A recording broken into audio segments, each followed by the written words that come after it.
Nipini June somleli tuni simding Nehemiah alian ni aneu somle sagi pan somlegiat alian tumaneu guk pan somleni. Tuin nasep ki pan pa ni hong chiu hi to hi changin lo ma nale ngiem na hoi to nasep aki panu hi. Nehemiah alian ni aneu somlegiat. Ma pangkhom Michigan gam ke Chelsea khwa a amin chang serendipity lai bu sai pen muntan zau khara to ding chi in ngai suna asai nei no in aki gam la lo khara aza ni agol mun khat hoi hi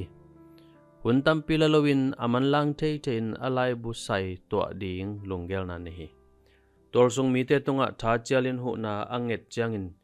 mi za thum bal bang thachial hong ko nu hi Higwal di detin sailui le athak ki kala lai bu ki khang meng a lai bu butul kole za khat pen nai ni sungin to hin jiago hi asai nei nun hilai bu saibel tol sung mi te nei sa hingia thi che he lop takena ma pang khomo hi Parson kumpi muan ma jiu mi hai toy pa Nehemiah in Jerusalem kima kulpite ke chim hin chi athei changin pasian lamla na ngenin na ki ko hi he kulpi pen Babylon mi te in BC zanga som get sagi la in asuk sia tu a hi lim takena vel ke changin tor sung mi te tha chal hi jiu makai te kyanga ilung kham na thu na thei u hi hong payun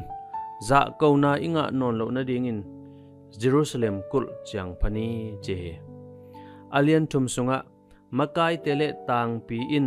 amau mai san te ka kul ke chimte lop takin achian kiang na hu ke mu thei hi ma pang khom te ku hi eizong itol sunga ding in pasian lamla na le atha na to ma pangin isem khom the hi pasian piak bang hi thei na ne hiam midang te to ma pang khomin na asem dingin hong koi chi sap hiam pasiano tual sung ka hu na to nang na sem dingin ka kim le pam hong mutel sakin amen